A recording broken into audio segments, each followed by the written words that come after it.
get comfortable in your space. Feet on the ground if you can. Body erect, so your spine is sitting nice where the chair is supporting you. Feel that support. And let the vibration of the music of each of these bowls, which I'll play individually, kind of move through you and take it in where it feels right to take it in to help you find your balance.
It is all about balance, isn't it? Finding our own personal, finding our balance in our relationship with each other, finding our balance in our relationship with Mother Earth. And it starts with right in here with me and with you. So take a deep breath through your belly, let it out. Take another deep breath, let it out.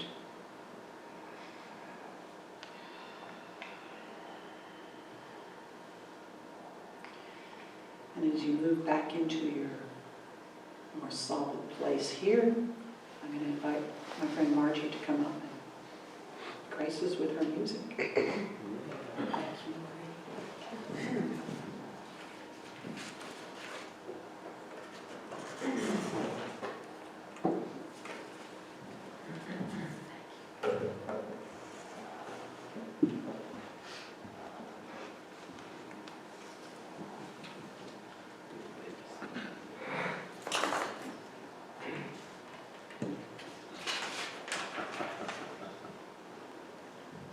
It's wonderful being with you today in this beautiful place and seeing friends, old and new. I'd like to start out with reading a poem by Mary Oliver entitled "The Wren from Carolina." The first song I'll be singing is about unexpected beauties of our earth, of the day. And this poem fits well. The wren from Carolina. Just now, the wren from Carolina buzzed through the neighbor's hedge, a line of grace notes I couldn't even write down, much less sing. Now he lifts his chestnut-colored throat and delivers such a cantering praise. For what? For the early morning, the taste of the spider, for his small cup of life that he drinks from every day, knowing it will refill. All things are inventions of holiness. Some are more rascally than others. I'm on that list too, though I don't know exactly where. But every morning there's my own cup of gladness, and there's that wren in the hedge above me with his blazing song.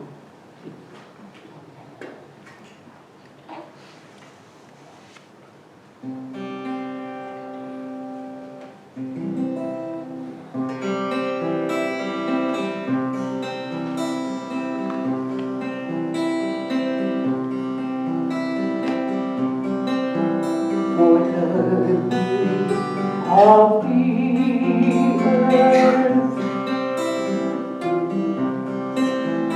for the beauty of the sky,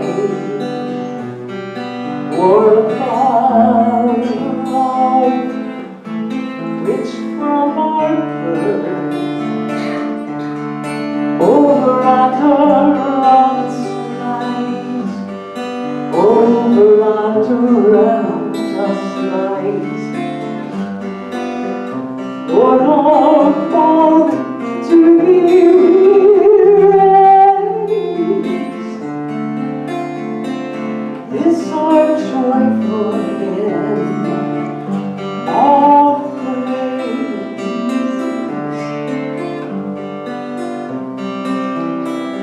For the beauty of each hour,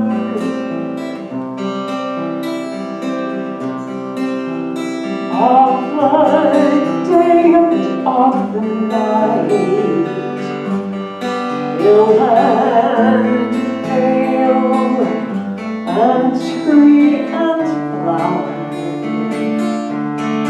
sun and moon and stars of the night, sun and moon and stars of the night. Lord, all fall to you we raise this our joy.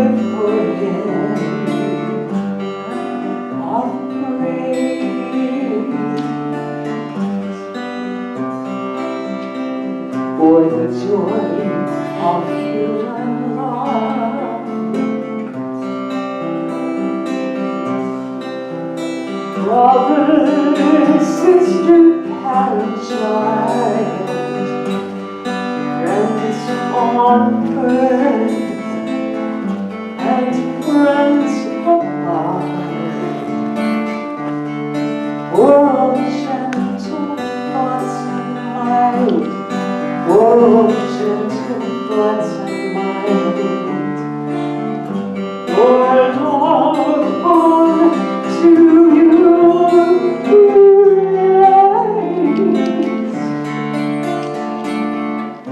This our joyful hymn of praise.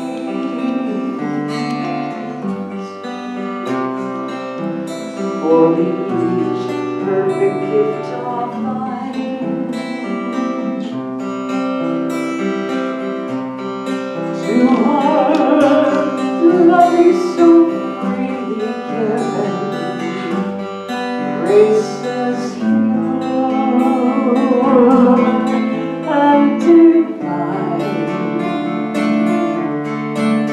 Flowers of earth and buds of heaven, flowers of earth and buds of heaven. Lord, Lord, Lord, to you we raise.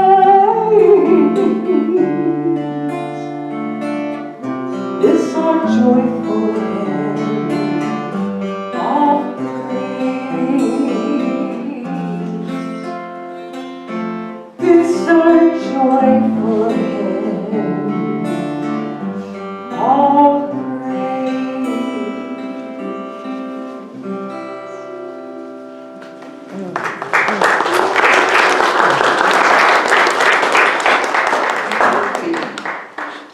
Oh, it was wonderful looking out and seeing that new little life out there. It was so beautiful.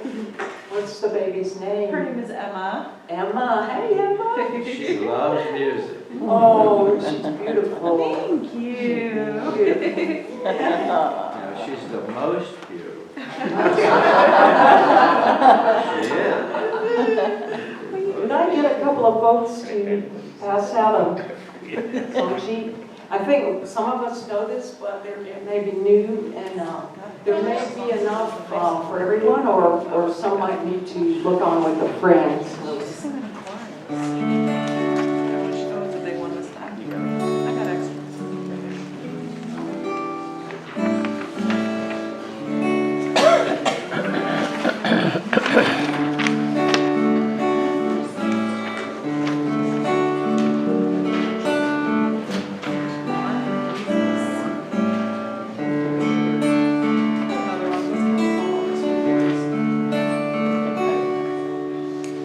Sing the whole song through twice, and the chorus is repeated each time.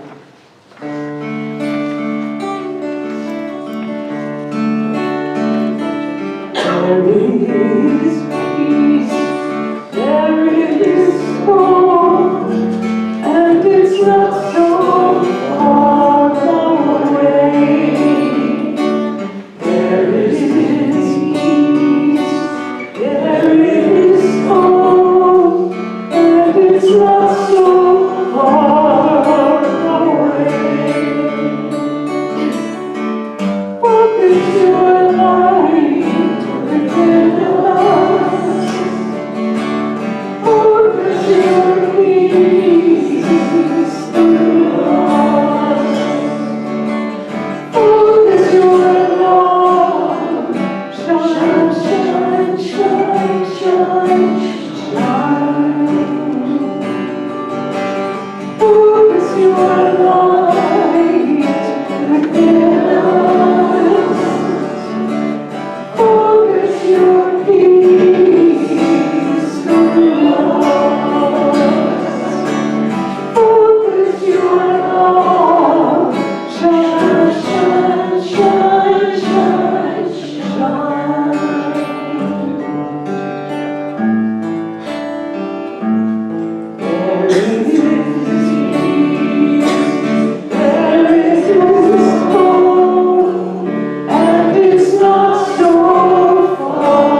hang on to these and I'll get them later, or you may take it if you'd like to. One of the great blessings of life, as we all know, is friendship. This is a little medley, and then I'm going to get some friends to come up and sing the last song with me. This is from an old movie from, I guess, the early 70s. It was called Friends, and the music was by Elton John and Bernie Taupin. And then I'll sing a little of that and enjoy it with that great Carole King, James Taylor song, You've Got a Friend. Feel free to join in any time. I hope the day will be a lighter highway, where friends are found on every road. Can you ever think of any better way for the lost and weary travelers to go? Making friends for the world to see. Let the people know God brought to me. With your friend at hand, you can see the light. With your friends with you, then everything's alright. Making friends for the world to see. Let the people know you've got what you need. With no friend at hand, you can see the light. If your friends are here, then everything's alright. When your friends are here, everything's alright. When you're down and strong, and you need someone who can, and nothing, nothing's going right.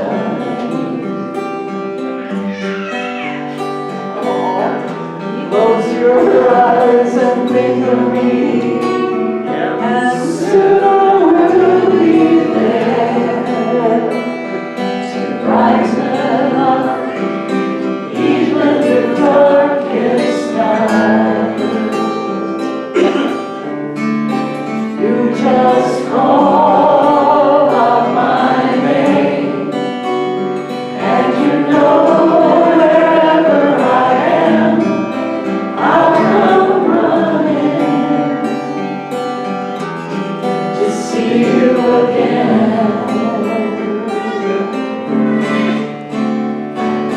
Winter, spring, summer, or fall, all you have to do is call, and I'll be there.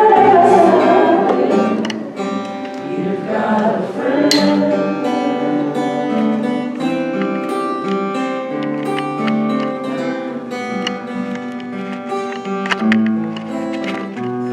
If the skies above you should turn dark and full of clouds, and that old north wind should begin to blow,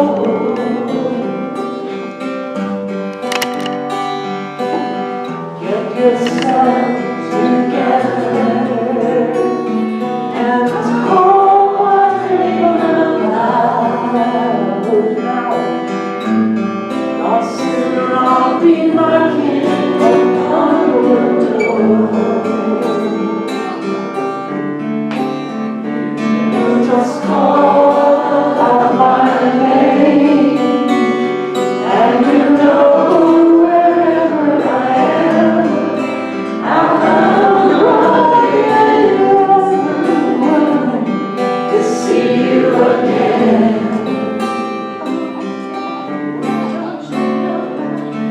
winter, spring, summer, or fall. All you gotta do is call, and I'll be there. You got a friend. You've got a friend. Ain't it good to know you've got a friend? Ain't it good to know you've got a friend? Thank you.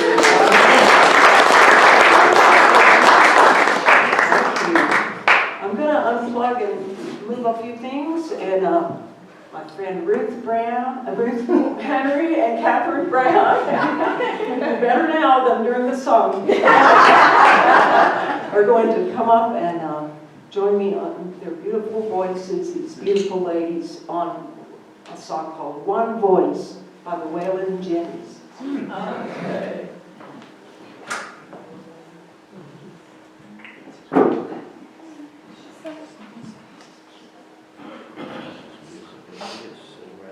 She likes to sing along.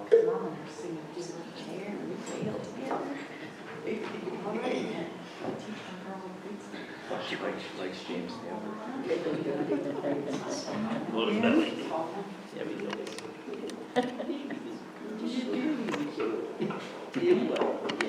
We decided to go impromptu. We rehearsed it, did sound check a whole different way, and said, no, we like this. Yes.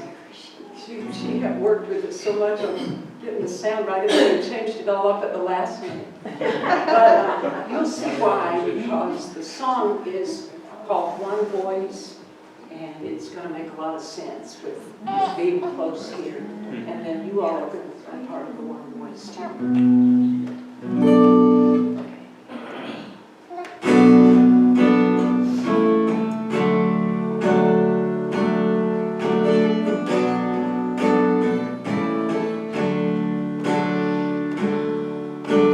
This is the sound of one voice, one spirit, one voice, the sound of one who makes a choice. This is the sound of one voice. This is the sound of one voice.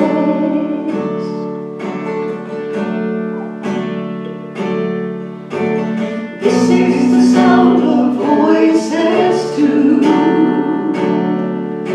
The sound of me singing with you, helping each other to make it through. This is the sound of voices too. This is the sound of voices too.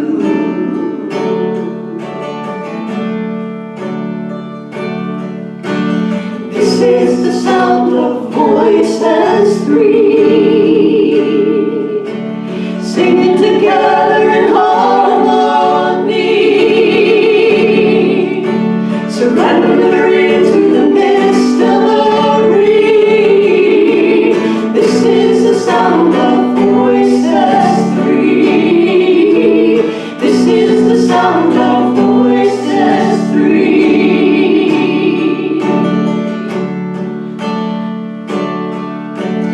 This is the sound of all of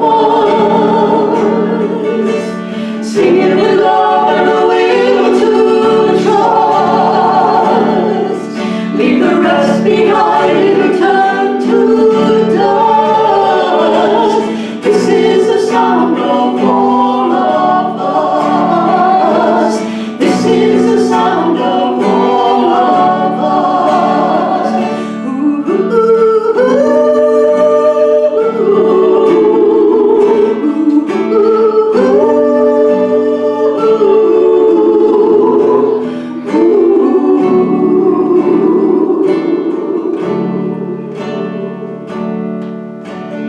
This is the sound of one voice, one people, one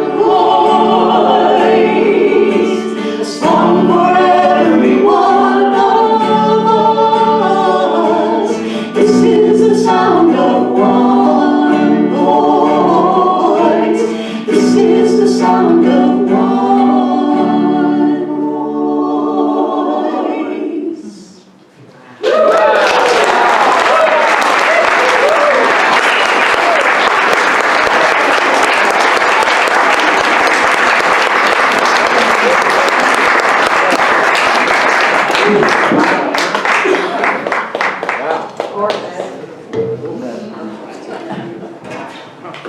Hey, that was terrific. Thank you, ladies. Thank you, Margie. Thank you, Miley. This is my dog, Miley. She gets around. Sometimes she takes the stage. Now I want to introduce our friend Kate Greysen, who will adjust, if you need any adjustments in this case. That was good.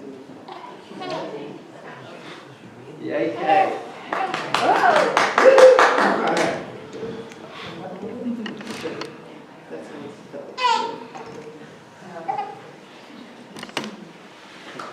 It's good to be here again. It's hard to follow something like that.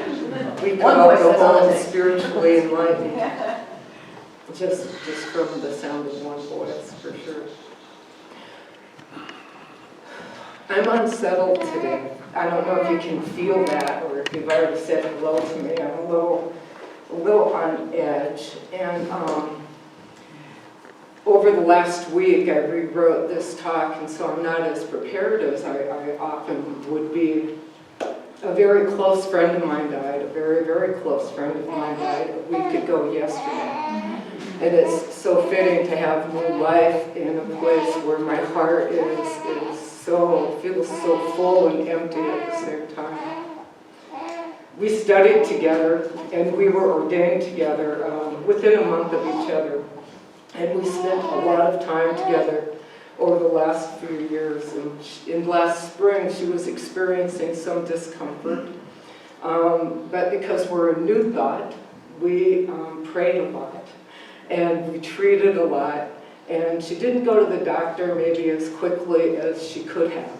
And this is a conflict we have in our field where we believe that we are whole and healthy, but we forget that whole and healthy expands into exactly what the grand design is of our life. And so she did eventually go to a doctor, and in early August she was diagnosed with stage 4 ovarian cancer. And like I said, she died last week. It was a little more quick than we all thought would happen. But we talked a lot, Lissa Rowe and I, and Reverend Lissa Rowe, and we talked a lot over the last few months. And we talked, what does it mean to have this, to believe in new thought, to be on the edge of Christianity, and to believe that we're all one and that all life springs forth from everything. We talked a lot about that. We talked a lot about death. We talked about illness. We talked about what it means to heal. And we talked about New Age guilt. And we talked a lot about fear. Fear of living, fear of dying, fear of being who we are. And so what is fear? Because that's the title of this talk. It's called Overcoming Fear. And fear in its most general terms implies anxiety. It implies usually, in a sense, a loss of courage somewhere in our lives. Fear is something that we encounter always, on a daily basis, though we may not recognize it. And we experience it in different ways. Each and every day, we experience a little bit of fear or anxiety, and we develop strategies to work with it. So we don't always acknowledge that this is where we are. What we acknowledge is that we're moving through something without actually saying, I'm in fear, or I feel anxiety. And all of us experience it in different ways. It could be doubt, it could be anxiety, it could be apprehension, it could be a hesitancy to step into something or step out of something. It could just be unease, it could be worry that keeps us up at night. The problem or the issue or the truth, however you want to say that when we're talking about fear, is that all of those are interconnected and they're interrelated. So how to define it, and more importantly, how to define or how to identify how we can overcome those little tugs and bits and pieces that happen in our mind and in our lives, so that we can have a freer, happier, more fulfilled life. The problem with tackling that question of what is fear lies in this inherent inability to identify it specifically. Everyone is different, and everyone's afraid of different things, and it affects us differently, and we all experience it differently. You all know my 3 themes. I've talked about them before. I'm old, right? I'm poor, and I'm unlikable. These are my 3 fears that go through my head all the time. I'm getting old, sell my motorcycle, I'm poor, I have a good job, making ends meet. Am I saving enough for retirement? Do I have enough money if I get sick?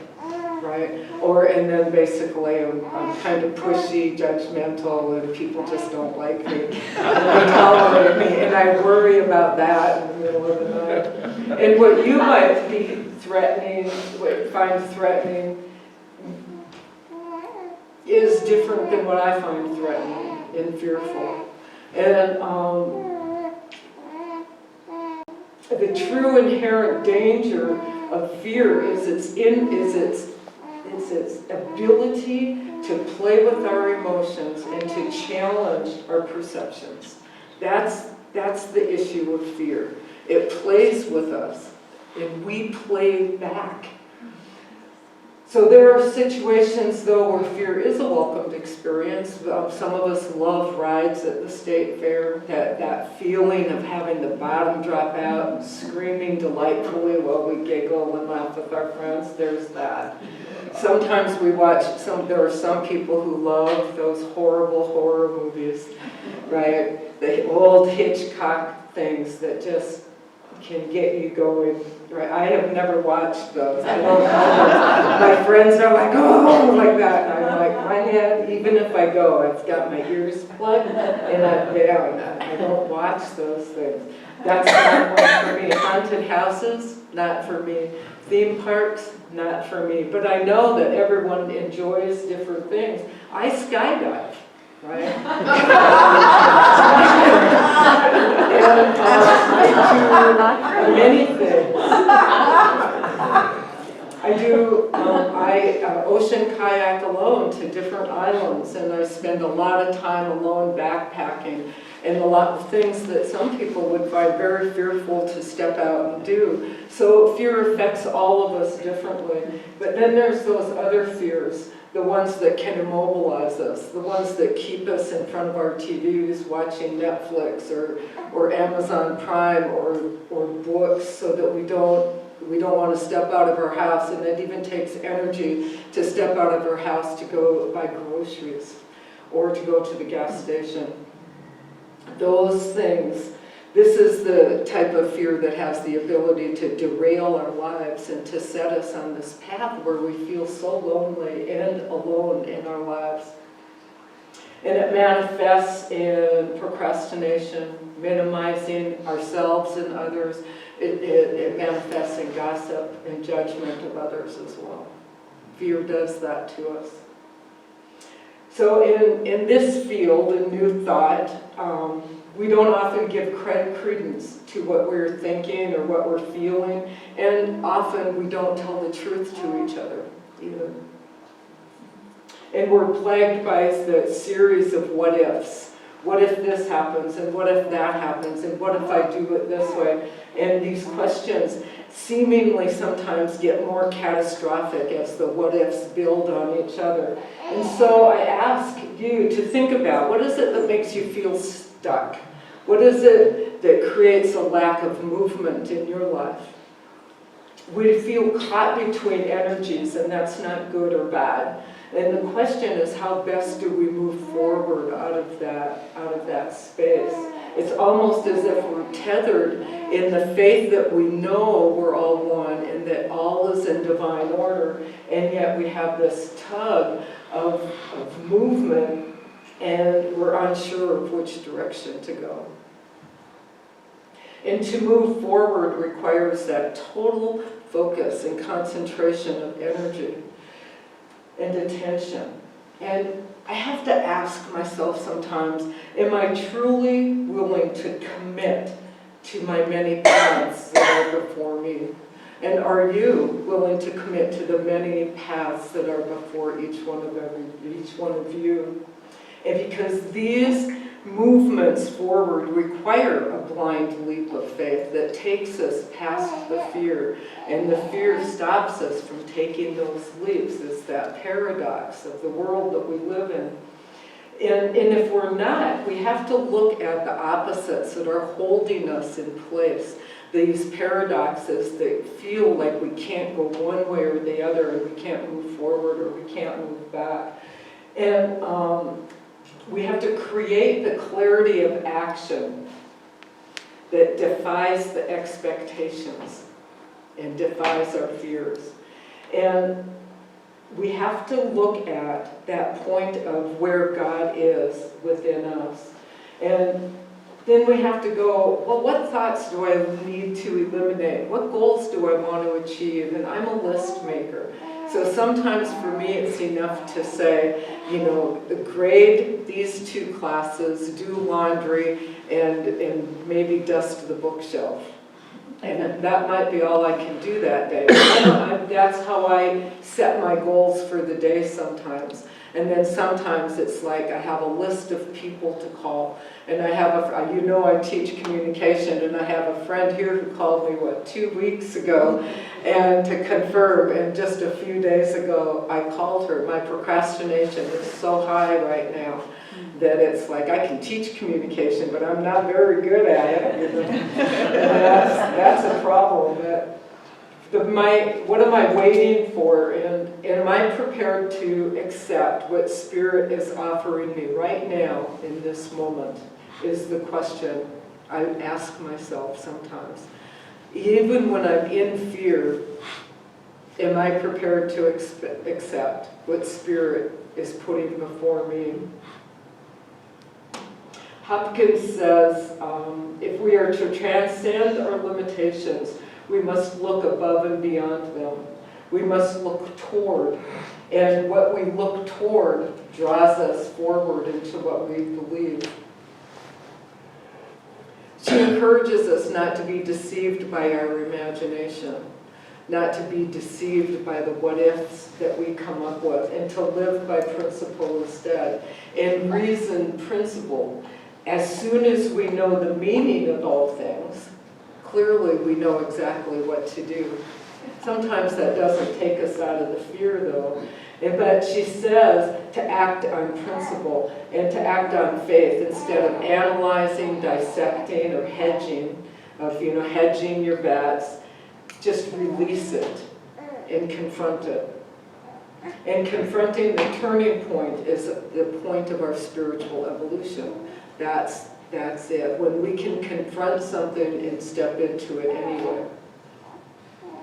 When we're afraid to go to the grocery store for whatever reason, we don't want to get out of our sweats and get away from the heater and the TV, but we still need more potato chips.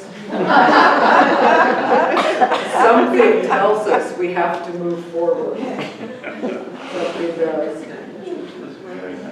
To engage in the process and detach from the outcome. And whatever it is, that's what we need to do to create change. And to have the courage to act on our inner convictions. To reach beyond the mundane is the point. Because I know that we're all there because you've all laughed with me about the silly things that are in our head.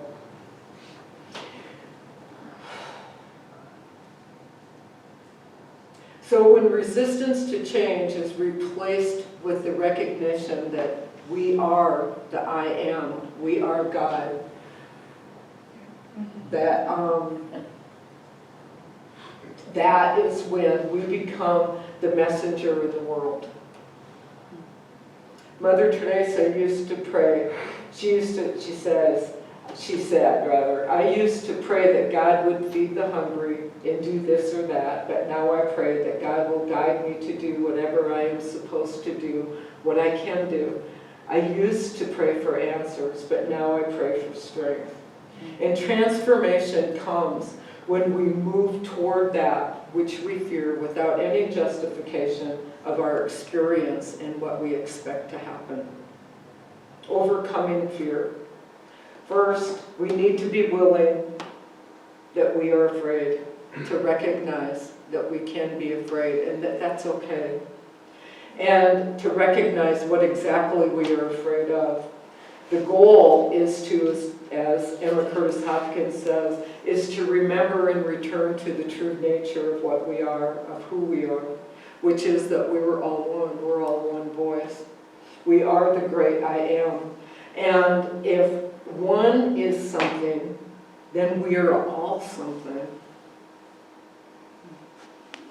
The truth is that God, it's up to us, right? It's either that God is either the highest principle that we live by, or we live in the fear of the incidents and happenings that happen around us. So we can either live in fear of these things, or we can recognize that God is the true design and the true principle that we live by. And then once we get to that point, the goal would be to recognize the truth about that. And then Emma Curtis Hopkins would have us say the negation of that. Not anything else, just say, I am not alone when you feel lonely. I am loved when you feel unloved. I am abundant and prosperous when you feel poor or you're afraid financially. To just state the negation of what is there. And then she says to go forward and to affirm the truth in your life, which are two different things. One is negating and the other is affirming. To remember that your good is your God. And for me, I like to separate my good from my gratitude, because I'm very grateful for all of you, and yet I know the good of being here is a little bit different than feeling the gratitude that you're here. I know that God is here with me through you, and I'm grateful for that. But sometimes it's clear that we see God. And sometimes it might be on my car or my motorcycle. That's my good in my life at that point. It might be my cats. It might be having the money to have been able to purchase glasses or hearing aids. Those things are good in my life that come to me through Divine Spirit, which is the manifestation. And then that's where we address and affirm our faith. We address any doubt we may have had that the good is working within us to prove itself quickly. And it is always on our behalf that that truth comes forward. It's not always easy to recognize that that truth is really meant for us. And this is where our inspiration comes from. I think this is where our inspiration comes from for poetry and for music, and for the willingness to reach out and involve ourselves with people in friendship and love.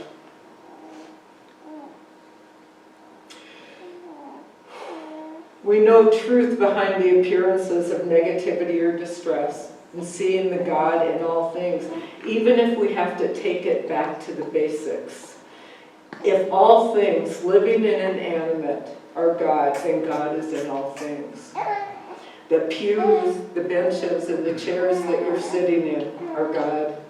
The pen in your purse and pocket, what's back of that artifact is God.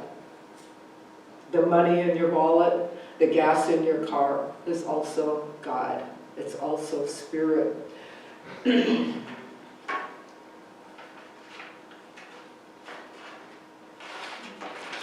And when we recognize those things, that is the faith that is demonstrated in our life.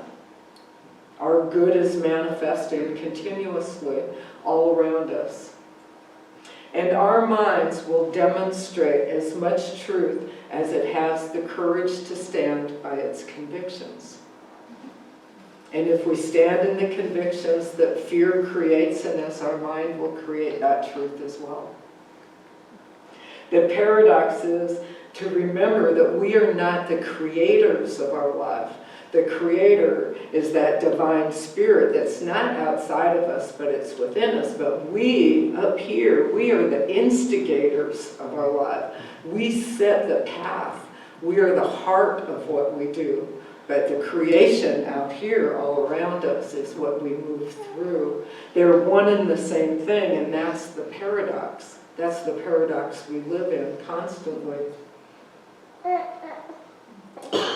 In Katie's book, Lessons in Truth, she says that we are in the process of growth to become spiritual individuals.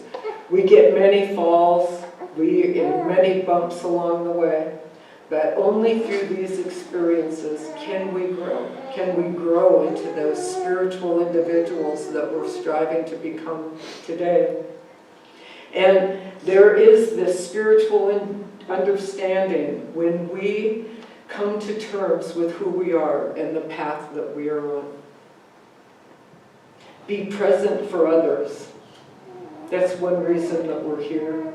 To be safe, to let people know that I hear you, that I'm listening to you, to let others be in the shining moment in our lives just by being quiet and letting them be who they are.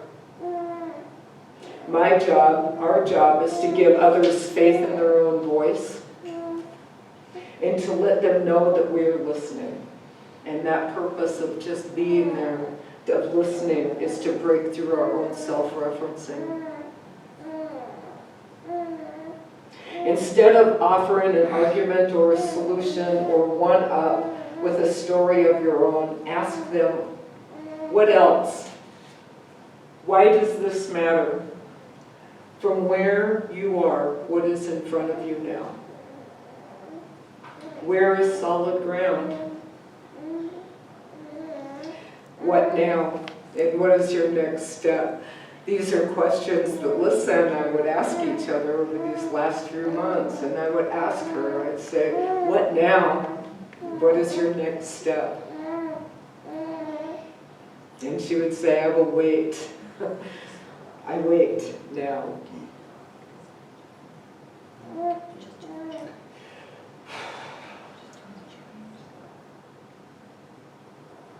As we lay aside our fear and our judgments of ourselves and others, we become more accepting of everyone and everything. Ernest Holmes says, when at long last we have laid down the burden in the struggle and the doubt, in the fear and the uncertainty and the questioning, where should I go? What should I do to be saved? He says, enlightened is the one who at long last, sitting in the silence of their own soul, and one who shall never be afraid to say, good morning, God. We hope and fear alternately, and we try with the best knowledge that we have to work out our fears and to continue moving forward.